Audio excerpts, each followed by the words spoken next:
pedindo agora aos nossos mestres, aos nossos mentores espirituais, que se façam presente na noite de hoje, que possam nos ajudar com o seu conhecimento, com a sua luz, que assim possamos levar a todos aqueles que estão nos ouvindo uma mensagem de força, de fé e de esperança. E que também possa aqueles irmãos que estão nesse momento sofrendo, com o uso de bebida, com o uso de drogas, com todos os vícios que atormentam a cada um. Que essas pessoas possam ser abençoadas com a energia desses irmãos que são os mentores e possam levar até eles a luz e que eles encontrem um caminho de força também para superarem esse momento que estão vivendo. Que assim seja, graças a Deus, graças a Jesus. Amém. E eu convivi com duas pessoas, você me fez lembrar agora. Um era um padre, o nome dele era Haroldo Hans, padre Haroldo em Campinas, e o outro era o professor Saulo Monserrat, professor da PUC, né, de Campinas. O professor Saulo, ele era ateu, completamente ateu. E ele e o padre Haroldo compactuavam de uma espiritualidade que eu nunca vi nada parecido. E o professor Saulo era muito mais cristão do que muitos profetizantes que eu conheci, se declarando ateu. Então ele era um homem de uma dedicação ao seu semelhante, de uma integridade, de uma ética, de uma conduta exemplar. E ele ainda falava, né? Tivemos alguns bate-papos, ele falava, padre, eu não acredito em nada disso que o senhor está falando. Aí o padre falava, não precisa acreditar, você já faz. Então É. era algo assim, né? Eles conviveram juntos por muitos anos, os dois agora partiram já.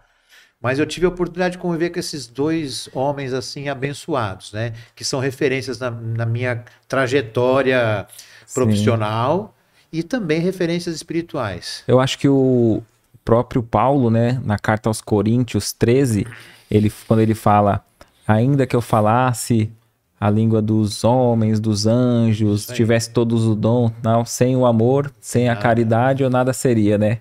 Então, às vezes, esse rapaz ateu, até o padre, tendo amor pelo semelhante, ali contribuindo com conhecimento, com energia, com o seu tempo, né?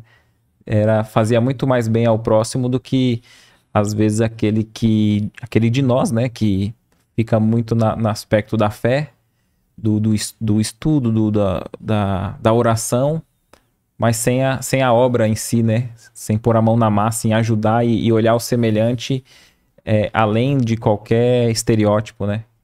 É, porque assim, qual que é o tamanho da tua obra? Como é que você enxerga isso, né? Como é que você consegue medir o tamanho da sua virtude? Ou qual virtude que você tem mais ou menos? Ou o que que é uma questão de virtude? O que que é ser virtuoso, né? Então, essa aferição, sabe, Éder, é muito difícil de você É. entender e palpar ela. É a mesma coisa que você questionar de algumas pessoas o tamanho da fé. Qual é o tamanho da sua fé e qual é o tamanho da fé dele? Como é que se mede a fé? Tem um medidor de fé? Eu costumo conversar com os meus meninos assim. Ah, mas eu não tenho fé, né? Eles conversam às vezes comigo. Mas aí, como é que você sabe dizer, Marcelo, o que que é fé e o que que não é? Aí eu converso com eles sobre aquilo que está palpável. Vamos pensar o seguinte: o alimento, seu alimento lá do dia a dia. Você consegue ficar em jejum por um período? Você consegue, não consegue? Fica em jejum de manhã. Tem pessoas que fazem jejum aí de 12, 24, 48 horas. É. Conseguem. Consegue? Aí, beleza, consegue. E beber um copo de água, agora como você bebeu. Você consegue ficar sem beber água um período de tempo do dia? Para mim, tomar meio litro de água, nossa senhora, é um sacrifício. Os caras falam, não, tem que tomar 2 litros de água por dia. Se eu tomar meio litro, eu falo, nossa, hoje eu tô bem de Sim, água. eu também eu bebo pouco. Consegue, né? É, Agora, fica sem respirar. Fica sem respirar. Quanto você consegue? Quanto tempo? é, Né? Essa é a minha visão de fé. A comida, a água, você enxerga, você toca, você sente. E o ar? Pega o ar. Você não pega. Então, ter fé é crer naquilo que você não vê, mas não consegue viver sem. Perfeito. Tu não vive sem respirar, cara. Mas tu sabe que o ar tá aqui. Então, a fé, a crença nesse ente superior, nesse Deus, nos nossos irmãos espirituais, no Jeová, em Oxalá, seja lá qual for, ela existe. Você não consegue pegá-la, mas tu não consegue viver sem ela. Então a ausência de fé é a ausência da crença própria em si mesmo. Eu não tenho fé em nada, então eu não acredito mais em mim. E quando eu passo a deixar de crer em mim, eu deixo de crer naquilo que está tudo ao meu redor. É que o espiritismo ele não proíbe nada, né? O espiritismo ele nos esclarece. E aí vem fazendo analogia com o que você estava falando da fé, já é uma fé raciocinada, né? Então, não tem ali um líder que vai te proibir, você tem que fazer isso, ou aquilo, isso aqui. E a gente, sem compreender, vai e executa, porque a fé é se lançar é acreditar sem raciocínio. O espiritismo já traz assim, não, mas por quê, né? Você estava falando anteriormente que a gente às vezes é meio cético, né? Não, mas por quê? Então eu quero entender. Hoje eu estava numa consulta médica acompanhando minha esposa, né? E ela falando que minha esposa tá com problema de olfato, né? De sentir cheiro, depois que teve Covid uns anos atrás. Ela falou, tem uma terapia que você pega e cheira uma canela, cheira um cravo. Mas mesmo que você não estiver sentindo o cheiro, persista. Todo dia, cheira um pouquinho de pó de café, esses cheiros bons e fortes, naturais, né? Mas aquilo ali ainda pra mim não estava fazendo tanto sentido. Aí quando ela deu uma explicação assim, por quê, o que que acontece? O nosso cérebro, ele tem que reaprender, ficou um tempo, então mesmo que você não está sentindo o cheiro, você está mandando um comando pro seu cérebro para ele poder captar e tal. Eu não entendi profundamente, mas fez mais sentido. Perdeu a conexão. Então, aí quer dizer, mas se só falasse assim, porque ela já tinha lido isso, cheira que faz bem. Parecia muito um dogma, um ritual. Agora, quando tem esse aspecto científico, racional, a gente compreendendo, é mais fácil executar, né?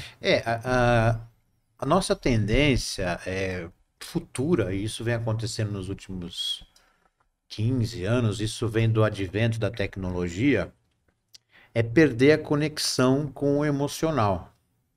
Se tornar mais racional, mais prático. Você vê o jovem de hoje, essa geração de hoje, ela escreve pouco, né? Ela lê pouco livro físico, ela interage pouco no grupo, né? É muito difícil a interação entre eles, porque eles interagem entre eles usando o seu celular, vamos dizer assim. De forma virtual, né? Isso. E isso vai se perdendo uma conexão. Então, a partir do momento que você perde a conexão com alguma coisa que lhe é familiar, você tem que retomar isso, né? Porque o nosso cérebro ele perde o contato. Então essa questão do cheiro é como se você voltasse a se religar com aquilo. Daí a palavra religião. Religar. Se religar. Que vem a religião vem de religare, né? Então você está se religando com aquilo. Então a partir do momento que você vai começar a cheirar o café, vai cheirar o açúcar, vai cheirar qualquer tipo de ingrediente lá, o teu cérebro vai começar a ativar, porque alguma conexão lá deu pane. E ela vai voltar. Né? Eu tenho um dedo aqui que eu machuquei já fazem um bom tempo. E até hoje eu não pego mais as coisas assim. Eu vou pegar, eu pego assim, ó. Sim. Porque eu perdi um pedacinho da ponta do dedo e o medo da dor, sim, na época que eu tava machucado, fez com que esse dedo fosse esquecido pelo cérebro. Perfeito. Perdeu o hábito, né? Eu tenho uma amiga que é terapeuta ocupacional, ela explicou isso, falou, Marcelo, isso é um comando do cérebro. Então você vai fazer as coisas, eu esqueço que esse dedo existe. E a mesma coisa com isso aí. E a mesma coisa a conexão espiritual. Então, quando você perde essa sua conexão, você começa a se sentir sozinho. Abandonado, faltando um pedaço. Sem Deus. E quem nunca teve essa conexão? Que é o que eu falei, essa geração de hoje, eles não têm relação com religião, com nenhum tipo de igreja. É muito, muito pouco. Poucos, né? O jovem de hoje é cético. Ele é racional e prático e objetivo. né? Então ele não consegue se ver num culto religioso, num centro espírita. Você pode ver Sim. que a população dos locais é muito menos. Acho que todas as religiões estão passando por isso, né? Exatamente, todas elas. E elas tentam se renovar a cada tempo com alguns atos, né, com algumas ações, para trazer esse jovem para perto. E vai ser sempre assim. Perfeito. Isso é uma tendência que não vai voltar para trás. Deixa eu te perguntar, você falou do projeto lá, né? Eu gostaria que você falasse um pouquinho mais sobre que você fundou, né, há 27 anos, né? Como que é o trabalho, ou o que você aprendeu, né, estando em contato ali direto com pessoas com vícios, né? Geralmente eu imagino que seja mais o álcool e a droga, né? Como eu te falei, né, 26 anos atrás, 27 vai fazer agora, eu estava em São Paulo, eu também tive problemas, né, relacionados ao uso de álcool e drogas. E aí eu vim para Peruíbe para fazer um tratamento. E depois que eu fiz esse tratamento, eu decidi fundar uma instituição. Eu com mais um amigo, né, que nós já nos conhecíamos de outro local, fundamos esse trabalho em 1997. Legal. E aí foi crescendo uma entidade, né, virou uma organização social. Hoje a gente atende em média 70 pessoas, né, em 3 unidades diferentes. Ah, Nós temos convênio com o governo federal e com o governo estadual, porque isso sempre foi uma luta nossa, porque até uns anos atrás, pelo menos há 10 anos atrás, não se tinha nenhum subsídio, né, para esse tipo de tratamento. E muitas famílias procuravam locais para tratar os seus entes queridos e não tinham como pagar.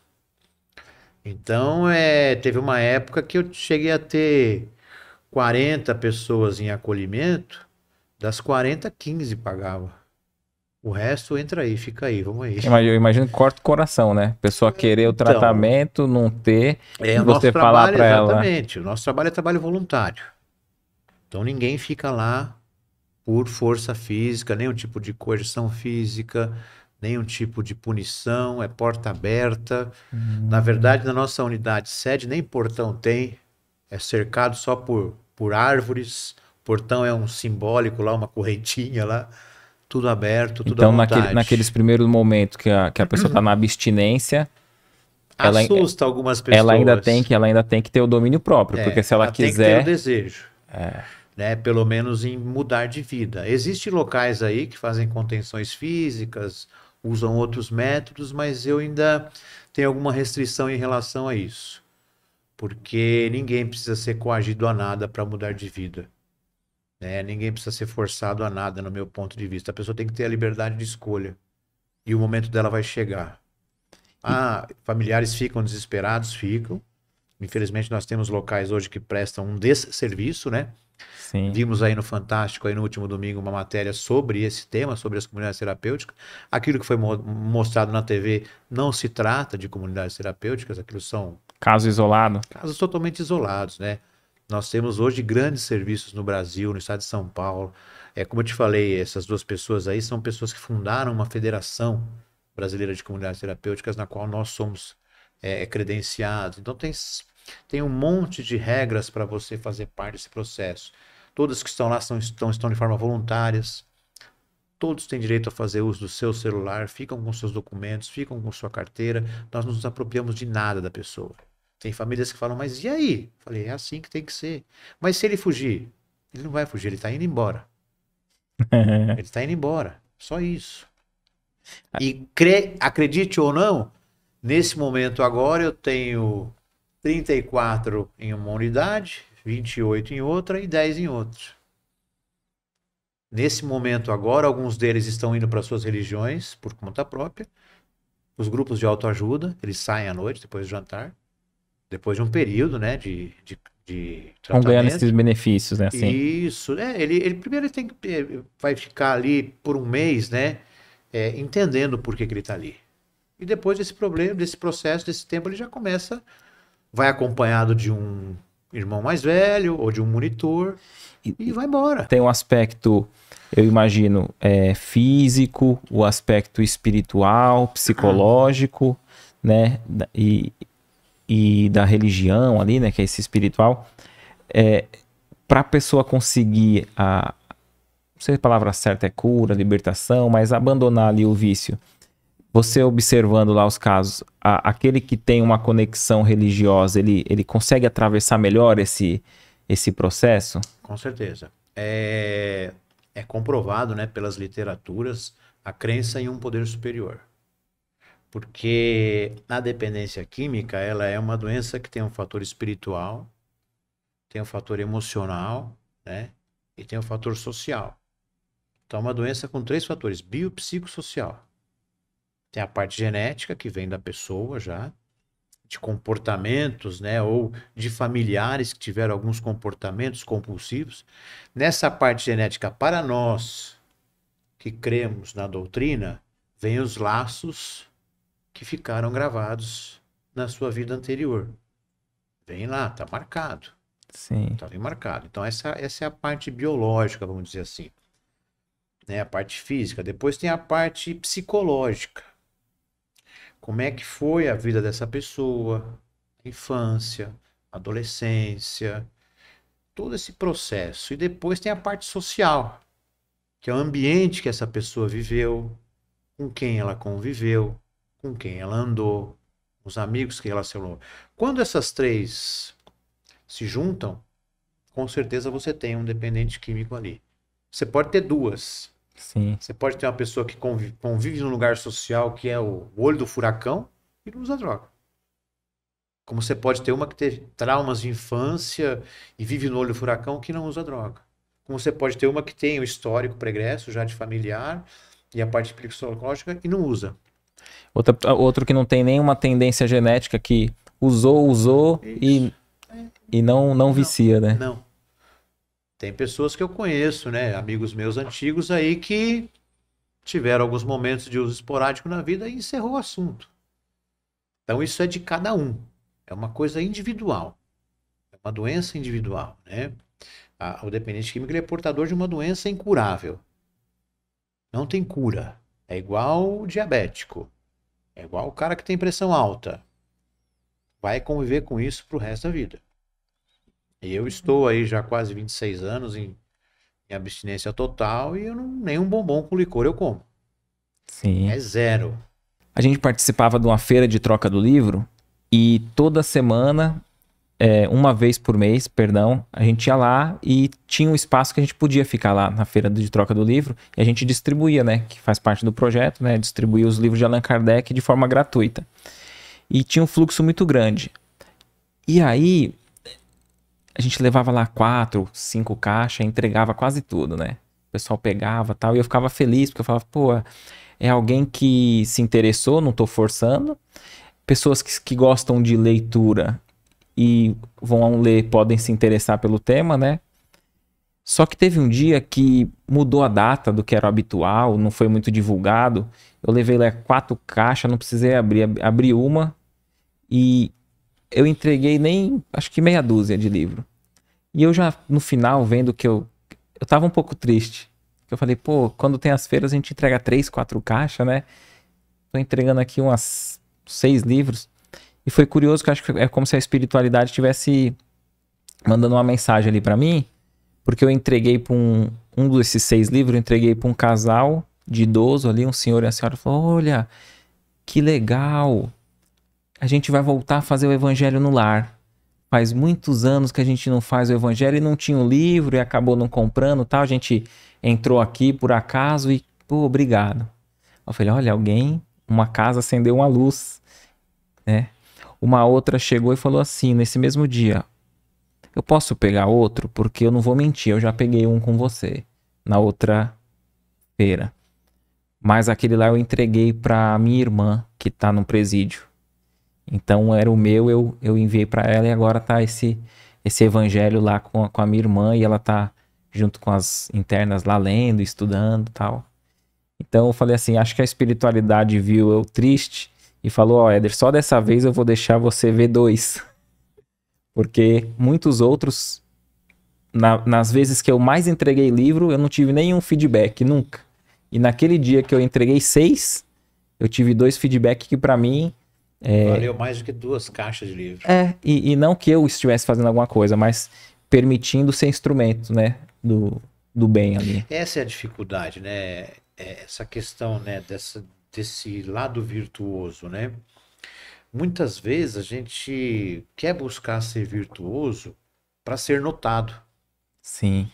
Isso é um perigo muito grande, né? E vai dentro de encontro aquilo que a gente estava batendo um papo antes, que eu falei assim para Exatamente. você, Marcelo, a gente reconhece alguém pelo defeito que tem e pelo vício.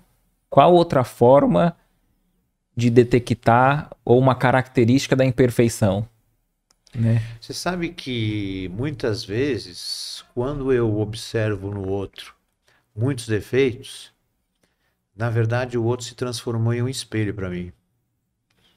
Ele é a minha réplica. Porque a partir do momento que eu estou enxergando só os defeitos naquela pessoa, eu estou me enxergando.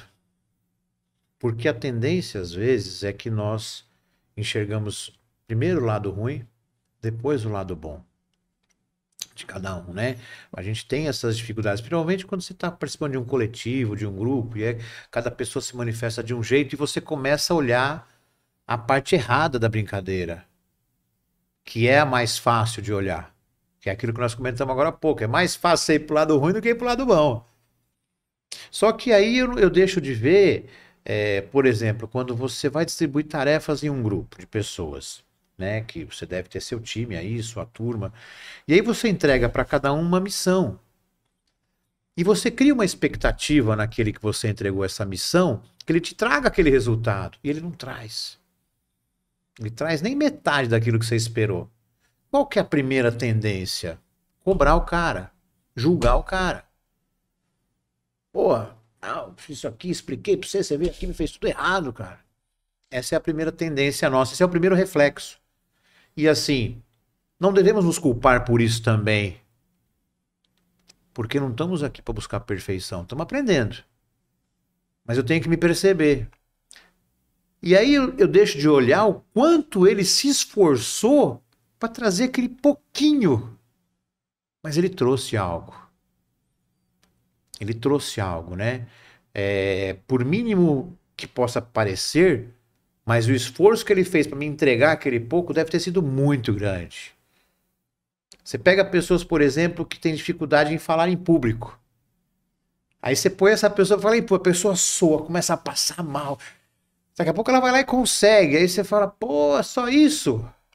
Um balde de água fria, né? Pô, cara, o cara se matou ali pra falar aquilo. O cara se desdobrou pra falar boa noite, eu estou aqui, meu nome é Marcelo, tal. É, Aí você chega, porra, esperava que você falava mais e tal. é. Então, eu tenho que começar a virar essa moeda do outro lado. Tem uma parábola que fala que Jesus fala que nós somos o sal da terra, não é isso? A gente até comentava sobre isso. O que é o sal da terra? Vamos pensar o seguinte, né? Nós temos 1 quilo de arroz e 1 quilo de sal. Você usa os 2 quilos para fazer arroz? Você não usa. Então você pega 1 quilo de arroz e o sal, só uma pitadinha. O sal da terra é essa pitadinha todo dia. É uma pitadinha aqui, é uma pitadinha ali, é uma pitadinha acolá. É o sal da terra. É você temperando aquilo que você pode temperar de melhor na sua vida. E o resultado fica quieto.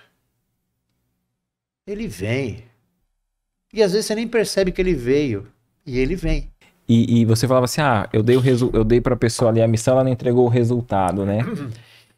Aí fala assim, aí a gente imagina, né? Mas qual que é o resultado final? Qual que é o objetivo final do final na nossa encarnação? Não é a nossa melhoria intelectual e moral?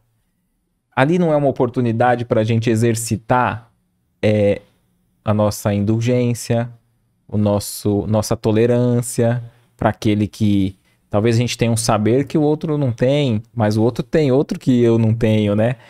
E você falando sobre a casa espírita, sobre o quanto é bom estar na casa espírita, né? A gente chegar, eu vejo que muitos de nós, às vezes, quando se torna voluntário, se frustra nesse sentido, né? Vai para casa espírita, aí é muito bem acolhido, aquele ambiente, aquele lado espiritual tal. Só que depois, quando a gente passa a trabalhar junto, a gente vai conhecer os espinhos. Não é que mudaram. Continua sendo uma rosa bonita, cheirosa, mas a gente vai ter contato com os espinhos, né? E aí que tá a oportunidade. Porque às vezes a pessoa fala assim, ah, mas ali era um templo religioso, seja qual for, ali não era para ter briga, ali não era para Quem ter falou? desatenção, né? E não, se a gente se afasta por se decepcionar, a gente tá perdendo uma oportunidade, né? Porque se a gente levar uma vida em casa, tolera... Ah, eu te tolero aqui, mas pô, eu sei que eu não vou ver ele mais tão cedo, então não vou precisar ver amanhã de novo, né? Tolera. Agora, quando a gente tem um compromisso junto e no voluntariado que não tem uma remuneração, então você tá ali por amor. Às vezes no emprego você pensa no salário, né? É. E aquilo é a tua motivação, né? O coletivo, nesse caso, é assim. Você estando de um lado, você simplesmente está ali por estar. A partir do momento que você quer participar do coletivo, é como se você pegasse um saco de carvão e acendesse a churrasqueira e colocasse o estar aqui do lado é o carvão apagado. O estar do lado de lá é o carvão pegando fogo. Ou seja, potencializa tudo. Potencializa tudo. Tá todo mundo ali inflamado, fervendo, conhecendo as diversidades de cada um, vendo às vezes aquilo que você não via antes, como você falou. E aí num dia desses tava duas pessoas, né? O mestre e o seu discípulo, e o discípulo tinha deixado de frequentar o local. Ele tinha deixado de fazer parte do coletivo. E aí o mestre pegou e foi visitar ele. Falou, meu amigo, o que aconteceu com você, que você saiu de lá e tal? Ele começou a narrar um monte de situações. E na ocasião, estava muito frio e tinha uma lareira na casa dele. E a lareira estava acesa. E ele continuou narrando. Olha, porque aquele cara lá, ele fala muito alto, o outro, só ele quer fazer melhor, ele não deixa eu participar, eu queria ajudar, não deixaram, eu queria fazer isso, não deixaram, então não quero fazer mais parte. E começou a narrar. Aí o mestre ficou quietinho, foi lá na lareira, pegou uma brasa fervendo e colocou a brasa de lado. E ficou quieto. E os dois ficaram olhando. A brasa queimar e a outra brasa do lado, aos poucos, ia se apagando, se apagando, se apagando, se apagando. Aí depois o mestre chegou e falou, ó, tá vendo aquele ali? Pois é, mestre, se apagou. Aí ele falou, põe ele lá no fogo de novo. Aí ele foi lá, catou o carvãozinho apagado e jogou no fogo. A hora que ele colocou, rapidinho, o carvão começou a ferver de novo. Aí ele foi, se despediu, falou, boa noite, foi muito bom estar aqui com você. No outro dia o cara tava lá de volta. Ele era o carvão. Entendeu? Sim. Ele era aquela chama que se apagou. Porque ele se excluiu. Então eu tenho que estar no meio. Se eu quero participar. E eu tenho que aprender a lidar com a dificuldade do outro. A diversidade tem que se transformar em unidade. Esse é o segredo. Sim. E aí é onde se fala da reforma íntima e da vaidade. Né? Que é um vício tremendo. A vaidade é um vício terrível. Né? E qual que é a virtude? É a aceitação. Ao outro, A humildade, não me cabe, né? Não cabe mim modificar o outro. Me cabe aceitar só. Tem que aceitar o outro como ele é. Modificar não vou conseguir nunca. Então, quando você põe de novo lá a brasa lá, você volta a ferver com o grupo. E os problemas vão continuar acontecendo. Porque faz parte do processo. Sim. Quem falou que ia ser fácil? Sim. Né? Quantas histórias deixamos para trás? E às vezes, vou te ser sincero, às vezes eu também me questiono sobre isso, viu, Éder? Eu tenho um lado meio Santomé, às vezes, sabe? Mas, poxa, você, frequentador da doutrina espírita, mas eu tenho meu lado de prova. Qual o problema? Eu tenho que, na verdade, assim, ser honesto com aquilo que eu penso. E não ser conveniente. Ser conveniente é muito ruim. Você estar para agradar é muito ruim. Você tem que estar por amar, por gostar, por realizar. Não ser conveniente. Não, ser conveniente é muito chato, é muito cômodo ser ser padrão, Perde né? a essência, Perde né? a essência. As pessoas estão muito mais deprimidas. Você vê os índices de pessoas que passam por depressão, que são afastadas do seu trabalho, aumentou muito. O índice de suicídio entre os adolescentes aumentou muito. Você acha que é Pode porque, ler sobre isso. você acha que é porque eles querem dar conta de um personagem externo Eu acho que é uma soma de fatores. Eu acho não. Eu creio. Porque quem acha não sabe nada. é, Eu creio que é uma somatização de fatores. É a ausência de pai e mãe, né? Porque os pais hoje são muito permissíveis. Eles são acomodados. Não querem ser pai e mãe. Muitas vezes você, quando eu faço trabalho nas escolas, com professores, com os alunos, né? E falo sobre isso, o pai e a mãe não é o melhor amigo do seu filho. Você tem filho? tem uma filha. Você não é o melhor amigo da sua filha, nem a sua esposa. Sim, Tenha certeza disso. A melhor amiga dela é a amiga dela. Tu é pai dela. sim, Então seja pai. Essa história que alguns pais falam, que eu sou o melhor amigo do meu filho conta tudo pra mim. Mentira! Cai na real. É você querendo se comparar com aquilo que não existe. E essa ausência hoje de presença de pai e mãe, quando eu digo presença de pai e mãe, eu estou me referindo também àqueles casais que são separados. sim. Porque hoje nós temos múltiplas famílias formadas. Então, quando eu digo dessa ausência, é ausência de referência. Então, hoje, muitas pessoas não têm mais referência. E essa ausência tornou o quê? Deu permissão para que os filhos buscassem alternativas para aprender. E essas alternativas muitas vezes não serão bem-vindas. Quantas vezes você acompanhou aquilo que seu filho vê na internet? Quantas vezes você substituiu, deu ao seu filho um videogame que é para ficar concentrado ali e você deixar de fazer uma atividade com ele?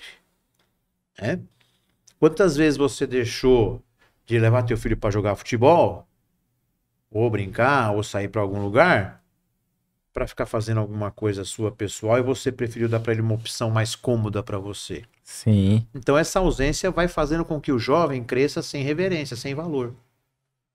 E aí, junta com a questão também social, hoje em dia, né? Junta com a questão psicológica, e você tem essa tendência aí. E aí você pega pais depressivos, por exemplo. Desculpa. Eu tive um caso lá no Recanto de um jovem que a mãe queria internar ele porque ele estava fumando muita maconha. Beleza.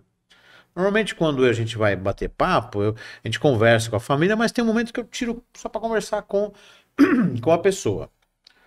E aí, sabe o que ele me relatou? Ele falou, poxa, Marcelo, eu fumo lá minha maconhazinha de vez em quando, sabe por quê? Para mim poder se acalmar, porque chega em casa, meu pai toma 2 copos de uísque e começa a quebrar o pau com a minha mãe. Aí minha mãe, para não aguentar, ela toma 3, 4 comprimidos depressivo para dormir. Então ele fica muito louco de uísque, ela fica muito louco de remédio, eu fico muito louco de maconha. Eu olhei pra cara do moleque e eu falei, e agora, o que eu faço? Aí eu tive que mostrar pra ele, ó, da tua mãe, da tua mãe, do teu pai, vamos falar do seu. Vamos falar do seu, pra você não ficar pior. Então, você percebe como é que é? Então tem todo um ambiente ali contaminado. Geralmente quando vai cuidar, acolher, não sei qual que é o termo correto, acredito que tenha que se olhar toda a família também, né? Sim.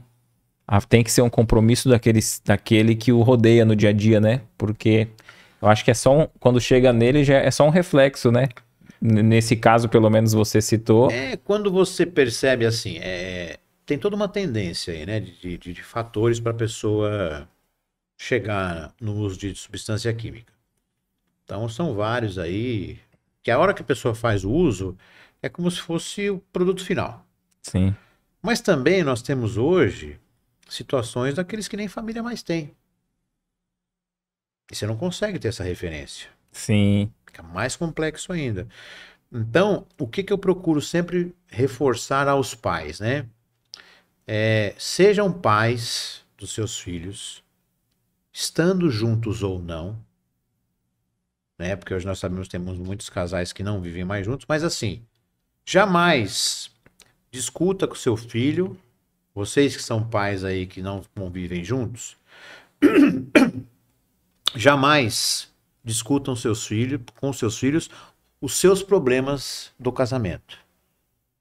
Eles não precisam fazer parte disso, porque o erro foi dos dois.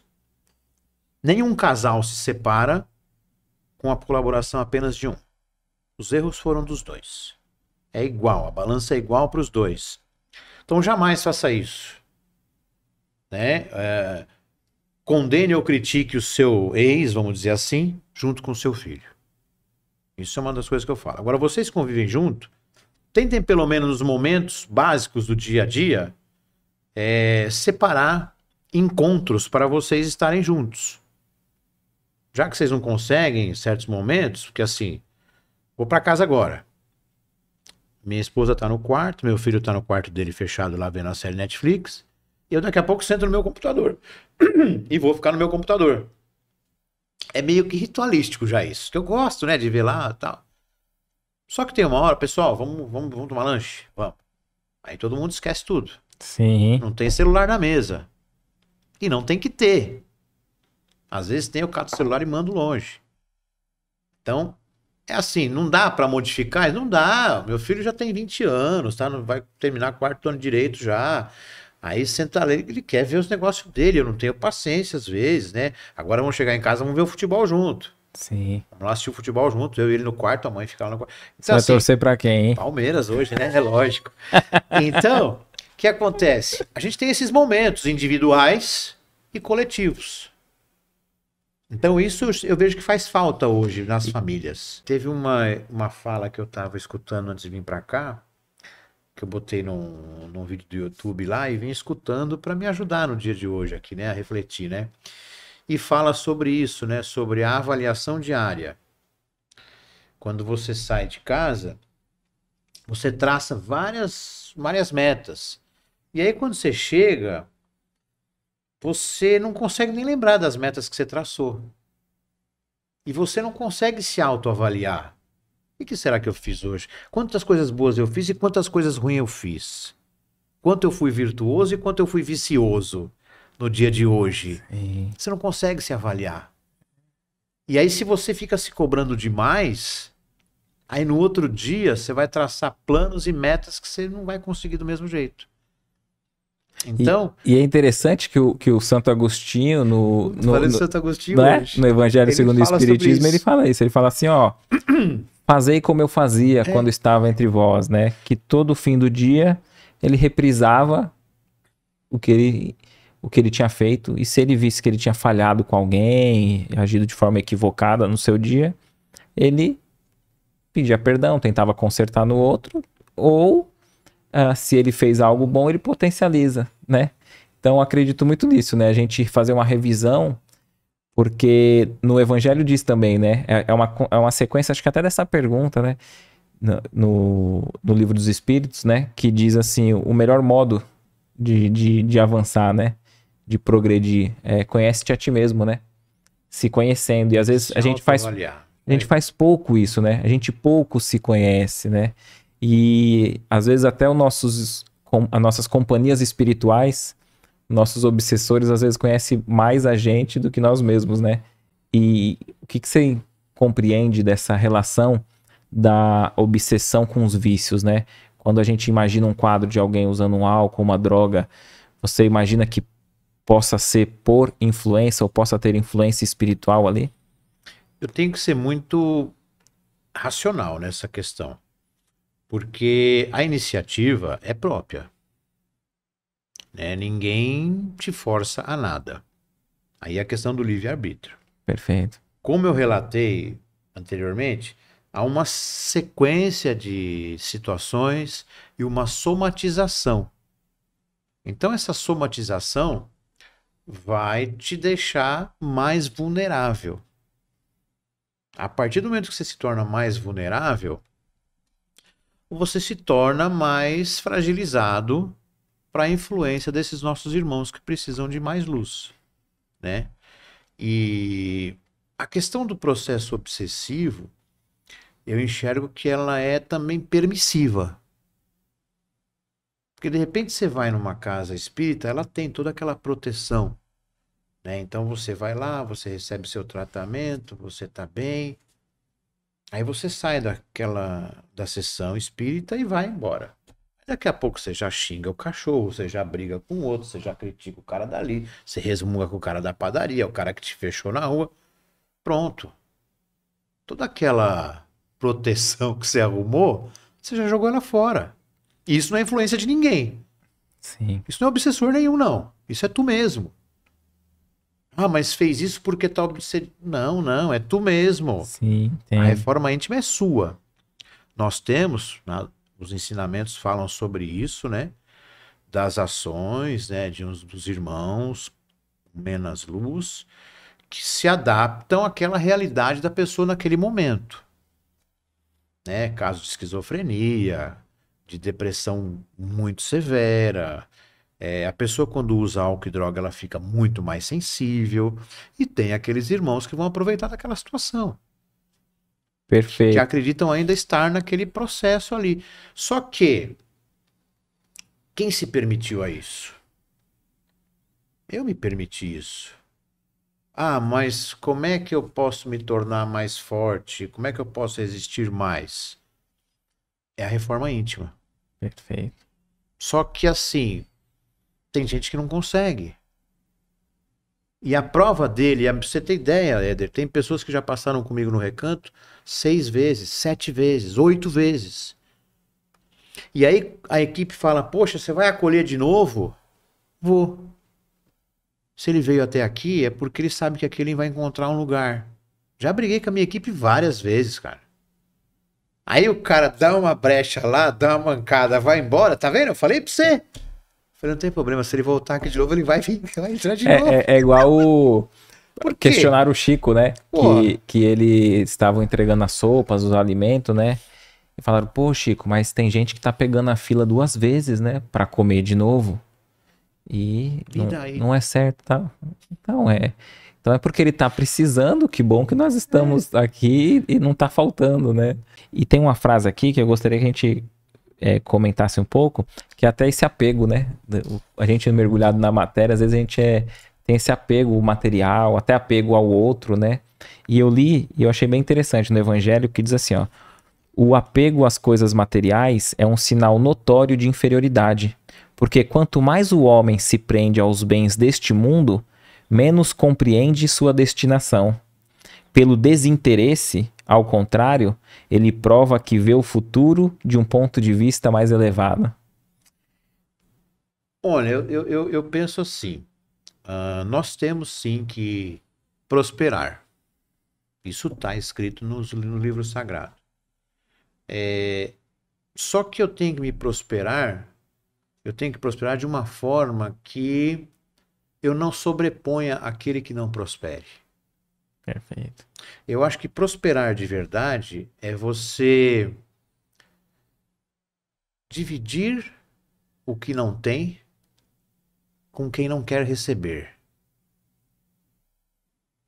Conseguiu pegar isso? Como que é? É você dar o que não tem para quem não está pronto para receber. Sim, Esse é o grande mistério. sim. Você precisa sim dos bens materiais hoje para sobreviver numa sociedade consumista como a nossa. Não tem como você não viver sem um celular. Não tem como você não viver sem um carro, se locomover, ter um. Nós estudamos, fazemos para essa busca. Só que essa busca, à medida que ela vai aumentando, eu tenho que também enxergar como eu posso dividir isso, Perfeito. né? Como eu posso fazer com que quem está próximo de mim prospere também. Mas para isso eu tenho que me colocar nesse ponto central de ser a pessoa mais importante da minha vida. Porque meus filhos, a minha esposa, meus pais não são tão importantes quanto eu. Porque eu preciso me colocar como pessoa importante para que eu possa valorizar todos que estão ao meu redor. E a partir do momento que você prospera, que você divide, na verdade, o que você está recebendo, quem está do seu lado prospera também. E esse é o segredo da multiplicação, né? Você poder oferecer aquilo que o outro não tem e não quer, sem esperar nada em troca. E aí as pessoas que estão ao seu redor começam a seguir o seu exemplo. É mais ou menos como se andasse numa rua, do lado da calçada você está andando e aí aparece aquela vizinha que você encontra, ela reclama da outra. Aí você encontra com a outra, reclama da outra. Até o fim da rua você escutou umas 8 pessoas reclamarem da vida, do mundo, de tudo. Que energia trouxe aquela pessoa para você? Uma energia pesada.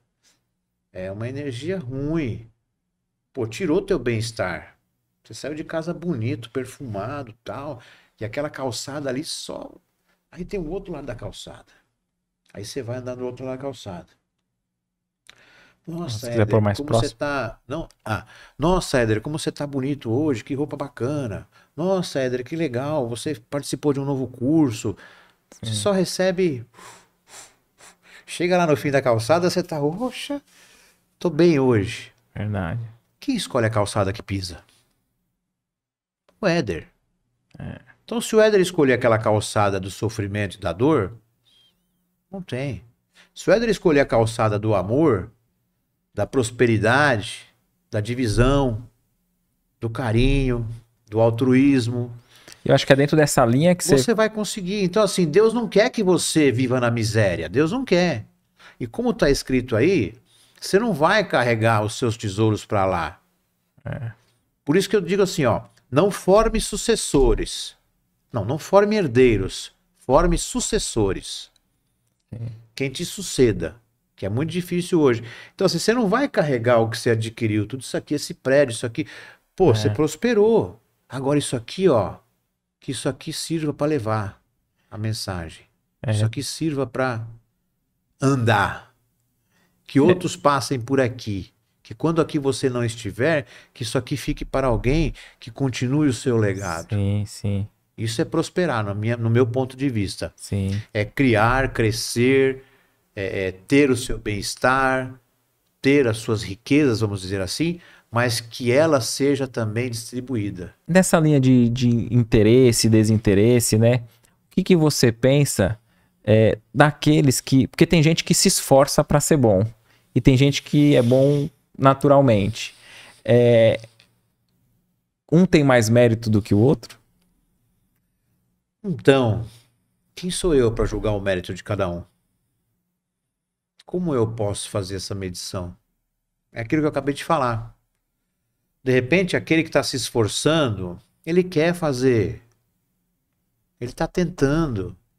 Tem um outro, cara, que a natureza dele já é melhor, já é diferente. Vamos supor assim, a história dele pregressa lá, do que ele viveu antes, já lapidou ele. Esse aqui ainda tá um pouco mais... né? Mas ele tá indo também. Então Os dois são bons. Ele não teve privilégio de Deus, né? É porque o outro já passou por aquele caminho, talvez em outras existências, né? Também não sei. E aquele... Não, porque eu digo assim, o espírito, todos vêm simples e ignorante, né? Então eu imagino que aquele que já tem o bem de forma natural, é porque ele já se esforçou para desenvolver em outras existências, ele continua na caminhada e faz com naturalidade. Se você né? olhar pelo processo evolutivo, é isso. A tendência é essa. Começamos engatinhando e hoje andamos em pé. Sim. Então o processo evolutivo é esse. Mas os méritos, no meu ponto de vista, são iguais. Sim. Os dois são iguais.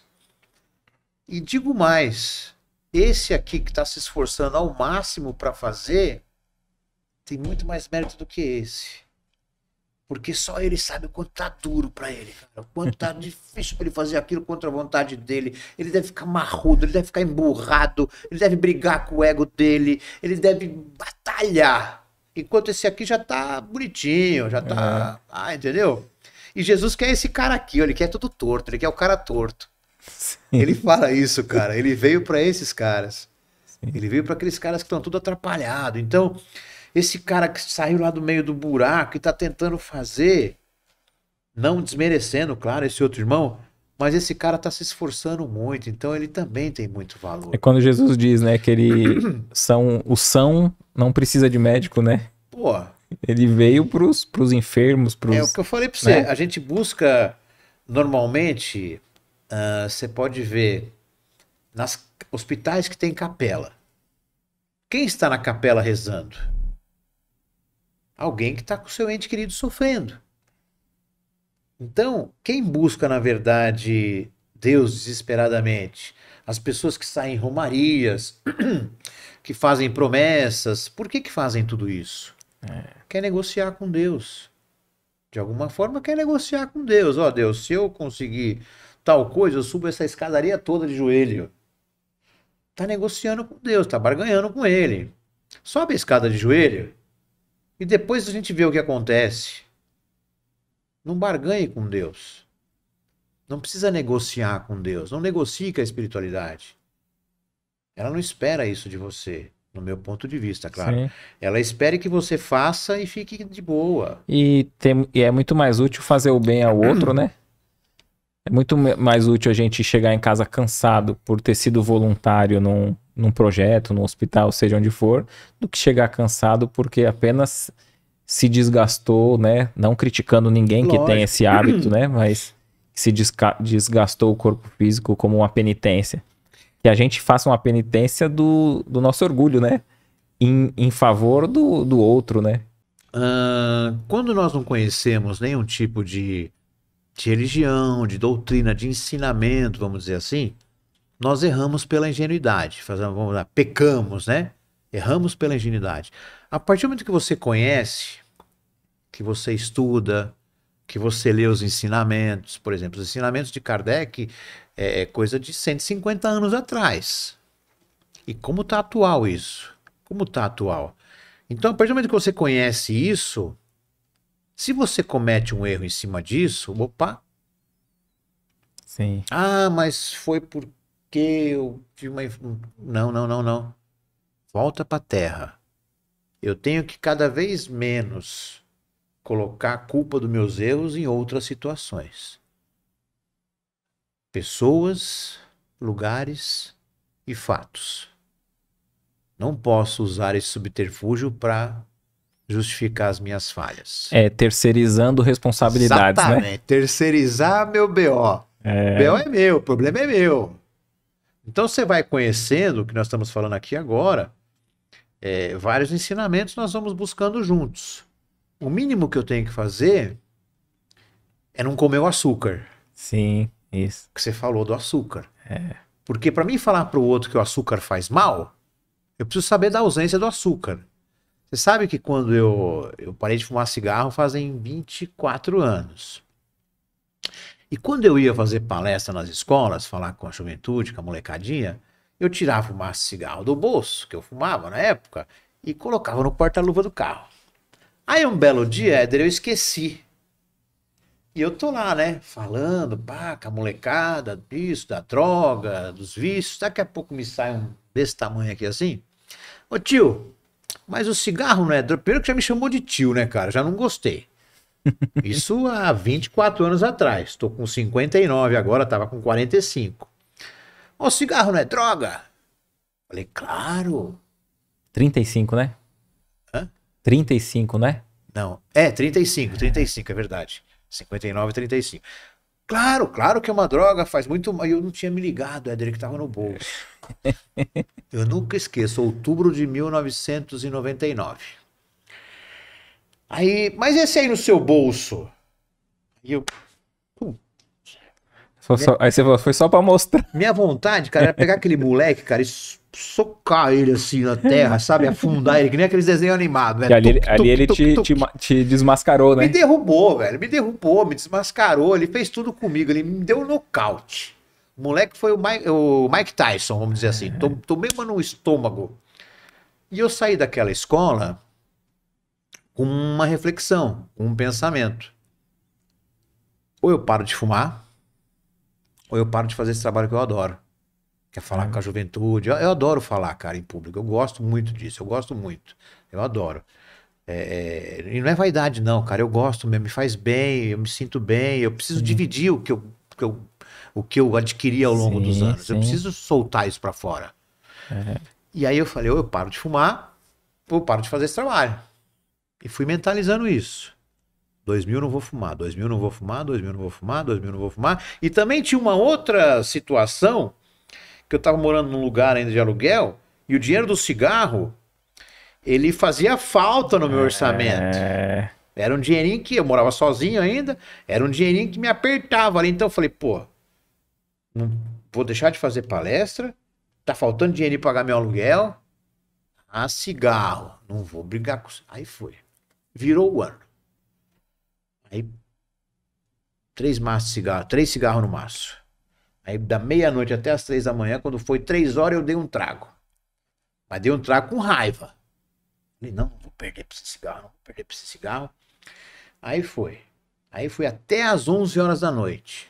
18 horas sem fumar. Já tava aqui, né? Só quem fuma sabe do que eu tô falando. sim. A abstinência da nicotina, ela chega a ser semelhante à abstinência da heroína. De tão forte que ela é. Ela é muito forte a abstinência da heroína. E quando eu fumei esse outro cigarro às 11 da noite, me deu tontura. Falei, opa, é agora, toma. Então eu parei, eu sofri tipo 15 dias forte e uns 40 dias devagar. Aí acabou. Foi amenizando, foi amenizando, foi amenizando. Então, por quê? É a história do açúcar. Se eu quero falar de algo que não faz bem e não funciona, eu tenho que estar em abstinência disso. Que eu acredito que a tua palavra vai ter um impacto moral, até que a gente não, nem veja, né? Mas moral muito maior, né? Eu gostaria de saber como eu posso aumentar a fé, né? Como aumentar a nossa fé. Luísa, eu vou te dizer assim com bastante carinho e honestidade. Só você sabe o tamanho da sua fé, né? Só você sabe o quanto a sua fé é boa para você. Não tem como aumentar ou diminuir a fé.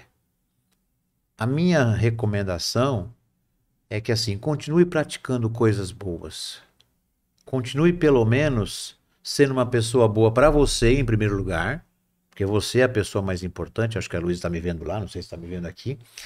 Ali, continue sendo uma pessoa boa para você.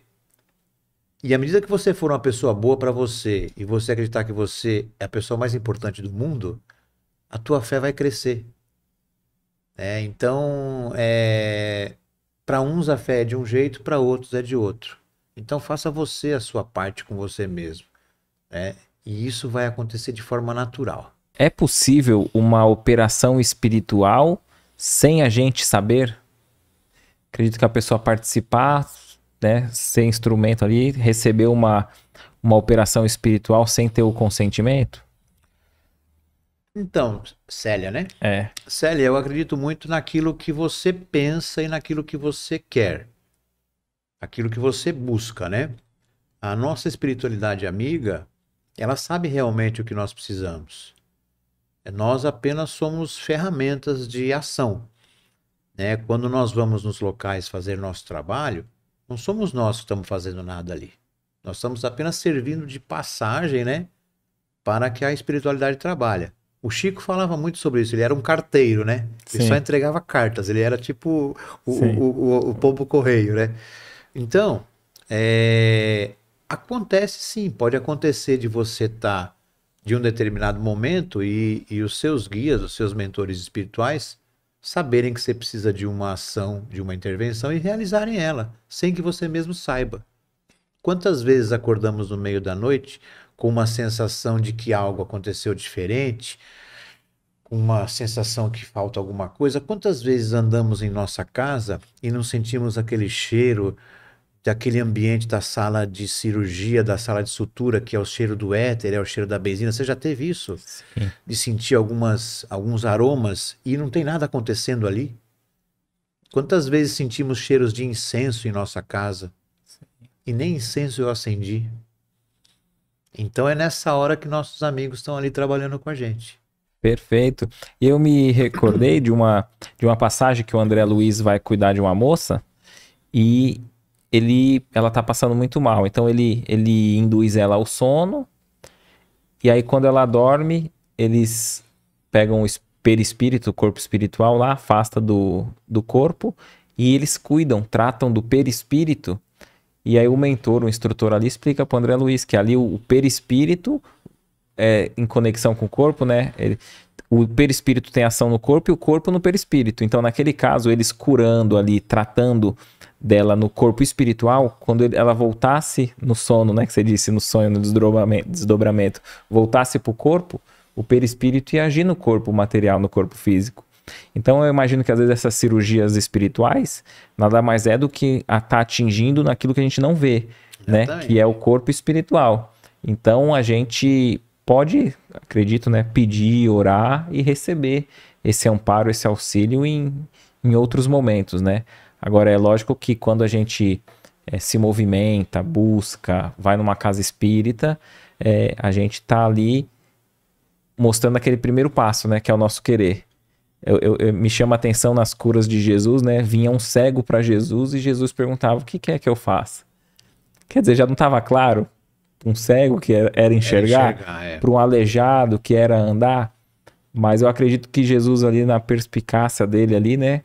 Ele queria que primeiro a pessoa fizesse esse movimento de relatar, de ir em busca, né?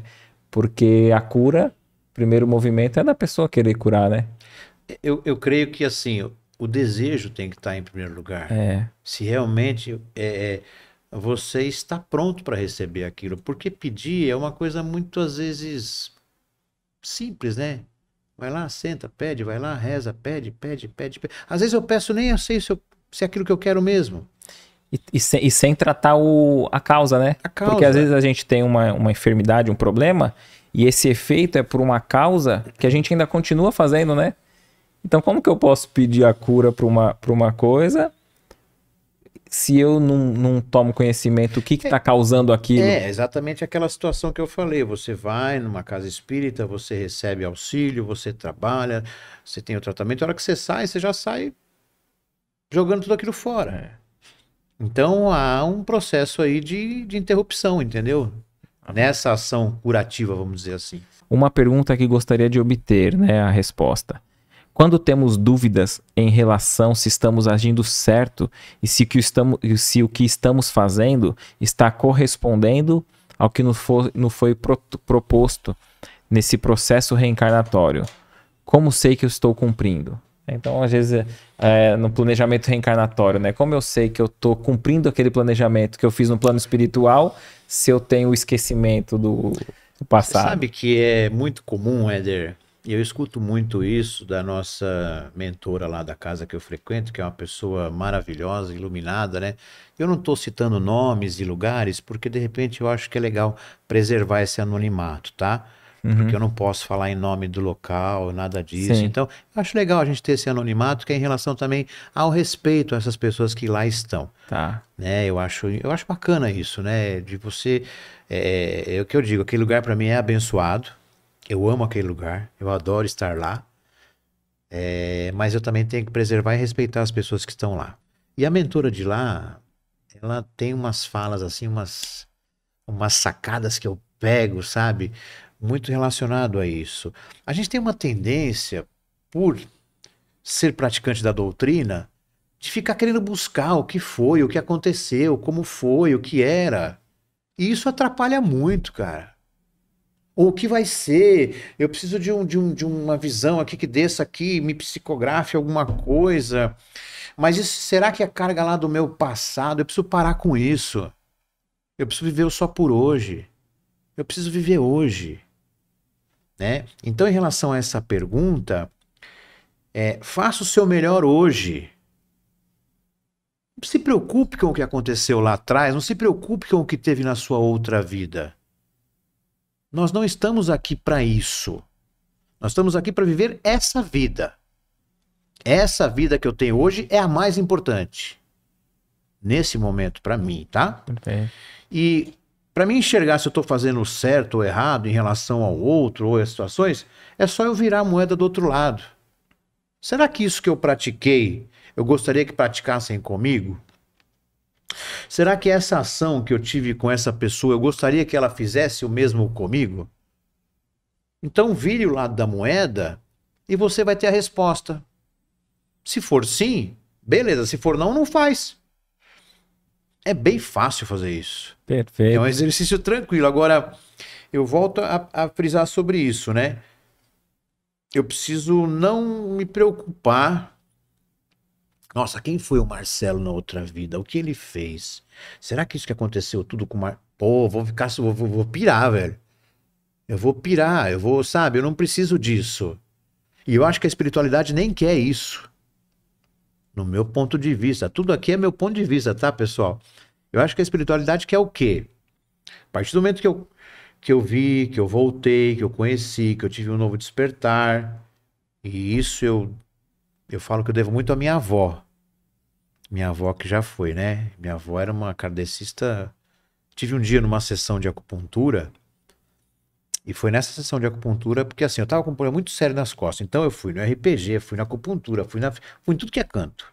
Eu tava prestes a fazer uma cirurgia já no pescoço pra arrumar aqui os 3 anel que estourou. Tô com 3 anel estourado aqui.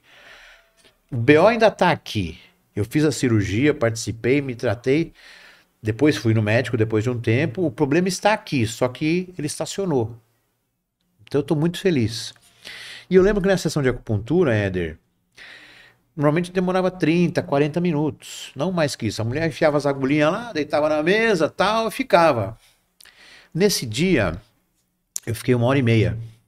Eu apaguei. Eu acordei com ela me chacoalhando. E nesse dia, cara, eu tive um contato espiritual com a minha avó muito forte. A minha avó estava ali pertinho de mim. Com a roupinha que ela usava, com o casaquinho lilás dela, do jeitinho dela, com o cabelinho dela tudo mirradinho assim. E ela, tipo assim, falava pra mim, meu, volta pra realidade. Alguma coisa nesse sentido, sabe? E aí foi daquele dia que eu tive o despertar, que eu procurei ajuda na casa espírita. Como se ela dissesse assim, ó, você sabe o caminho. É, Por que que você não tá indo, né? porque o trabalho que eu tinha passado os últimos 4 anos, que foi um trabalho profissional, foi um trabalho muito estressante. Foi assim, muito pesado na questão de desgaste físico e emocional, né? Que foi a pasta da assistência social que eu cuidei por 4 anos. Então, a pressão muito grande, é muito difícil. Eu lidei assim, eu enfrentei 8 enchentes na cidade, cara. Foi terrível. Depois veio a pandemia. Então foi assim, foi uma prova de fogo mesmo. E aquilo vem, todo aquele peso, não tem como vir, cara. E aí parece que nesse momento foi aquele contato que me deu uma ajuda para que eu voltasse, me reencontrasse e estivesse onde eu estou hoje, Perfeito. né? Então isso foi muito legal para mim. Então, a recomendação que eu tenho é essa: quando for praticar algo em relação ao outro, pense se esse algo seria bom para você. E não se preocupe com o que ficou lá atrás ou o que está para vir. O ontem é cheque sem fundo. Já foi. Amanhã é cartão de crédito. Sim, sim. Dinheiro vivo é hoje, ó. Pega hoje que tá bom. Perfeito. Perfeito. Não é fácil. E eu imagino assim, né, que nessa do planejamento reencarnatório, às vezes a gente tem dúvida se está no caminho certo, se está na profissão certa e tal. Se estamos cumprindo aquilo que foi planejado antes. Porém, dentro dessa linha de raciocínio para a gente não... Porque tem o esquecimento, né? Geralmente a gente falha, não é porque a gente escolheu a porta errada para entrar. Tinha 3 portas, putz, como eu vou saber qual que é a que eu tinha que escolher? Eu escolhi a outra. Geralmente o nosso erro da nossa jornada encarnado é porque a gente tem má vontade e não tem um compromisso sério em ser melhor. Então eu penso que para a espiritualidade nos conduzir é fácil sem a gente saber. Desde que a gente tenha boa vontade, deseje, queira e queira melhorar. Queira ser um ser humano melhor a cada dia. Porque aí a porta que a gente tem que escolher dá certo. As coisas dão certo. Vem naturalmente. Não tem projeto, tem coisa que você vai e... Meu, você pensa naquilo, aí vem um amigo e fala, vem outro e fala, aí vem alguém e te oferece um negócio e te mostra e você fala, meu, então se eu tinha alguma dúvida é por aqui que eu tenho que seguir. Mas a gente tem que ter um primeiro impulso, né? Agora, aquilo que a gente acha que é o certo e vai tentando, a gente vê que não é por ali, ou a gente não tem esse compromisso, esse esforço, a própria espiritualidade não está agindo, né? Quando é um projeto, um plano que está dentro da nossa linha, eu acho que ele flui naturalmente, desde que a gente tenha um empenho, né? Então, a gente não vai falhar na nossa encarnação se a gente tiver boa vontade para com o próximo e boa vontade para conosco mesmo em si melhorar. Então, acho que Qual é o tamanho do seu fardo, né? Qual é o tamanho da sua cruz? Ela é só sua. Você sabe que haviam várias pessoas numa jornada e cada uma com a sua cruz nas costas. E elas estavam andando, caminhando nessa jornada, e às vezes a cruz se pesava, um caía, o outro ajudava, e tinha um lá caminhando, que a cada situação de dificuldade que passava, cortava um pedaço da cruz. Dá uma cortadinha aqui, uma serradinha ali, ficar mais leve. para ficar mais leve. Todos caminhando, todos caminhando. E chegou uma hora que essa cruz aqui já estava aqui no ombro do cara, levinha, tranquilo. No final da jornada, todos se encontraram diante de um precipício, diante de um grande vale profundo. E cada um que chegava ali, pegava a sua cruz, da margem que ele estava, ele tombava a cruz até outra margem, era o tamanho certinho para ele atravessar a margem. E pegar ela de volta. E pegar e tocar a vida dele. Entendeu? E aí o outro passava aqui, o outro passava ali, daqui a pouco chegou esse com o toquinho de cruz desse tamanho assim. Aí ele olhou para aquela margem, olhou os outros passando do lado e você não podia usar a cruz do outro emprestado. A tua é a tua, velho. Aí chegou lá no final, na reta, o toquinho desse tamanho, não conseguiu passar. Aí foi quando veio o guia espiritual lá e falou, e agora? Ele, o que eu faço agora? Agora você volta lá para trás, pega todos os pedacinhos que você cortou e emenda todos eles para você poder atravessar aqui. Então, justamente é isso. Às vezes nós temos uma conduta na nossa vida de forma errada, de forma equivocada, não tem problema. Volta para trás, começa de novo e vá tentar novamente. Recalculando a rota. Recalculando a rota, nós temos essa oportunidade. Recomeçar, né? É preciso. Olha, até casou com o filho, com o programa. Então, recomeçar é preciso e é permitido sempre. Só não queira pegar atalho. Porque às vezes o atalho não dá certo. Então, todos nós temos direito a um recomeço.